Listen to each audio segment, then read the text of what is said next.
রাফা express.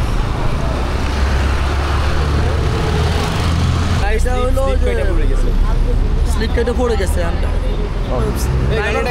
Driver বলতে চাকা lock হওয়াতে সে ব্রেক করাতে স্লিপ খেয়ে গেছে। এটা ড্রাইভারের কারো কোনো ক্ষয়ক্ষতি হয়েছে? না না, মানুষের কোনো শারীরিক কোনো ক্ষয়ক্ষতি কারো হয়নি। কারোর কোনো ক্ষয়ক্ষতি হয়নি।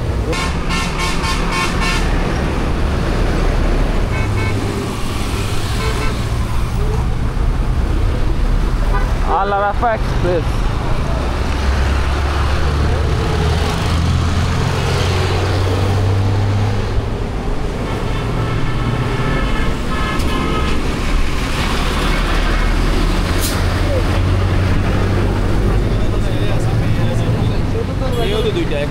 আপনার যাত্রী কে? আপনারা কি হয়েছে একটু বলবেন? গাড়িটা হলো স্লিপ কেটে পড়ে গেছে। ড্রাইভার বলতেছে হলো সামনের চাকা লক হয়ে গেছে, কিন্তু আমাদের ধারণা হয়তো ঘুমের তান্ত্রা আসছে, এটা হইতে পারে। এটা কখন হয়েছে? এটা আধা ঘন্টা 40 মিনিট হয়েছে। তার মানে কতক্ষণ? 40 মিনিটের মতো হবে। ও, এটা কার দোষ হতে পারে, মানে ড্রাইভারের?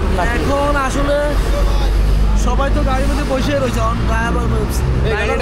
ড্রাইভার বলতে চাকা লক হওয়াতে সে ব্রেক করাতে স্লিপ খেয়ে গেছে। এটা ড্রাইভারের কারো কোনো ক্ষয়ক্ষতি হয়েছে? না না, মানুষের কোনো শারীরিক কোনো ক্ষয়ক্ষতি কারো হয়নি। কারোর কোনো ক্ষয়ক্ষতি হয়নি।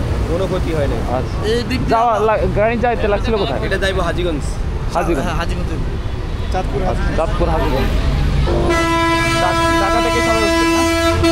ঢাকা থেকে সবাই উঠছেন? ঢাকা থেকে উঠছেন সবাই? হ্যাঁ, চলে যাইতেন, আমি আমাদের ব্যাগ বাড়ি পাঠাই। এখন ভাই আমার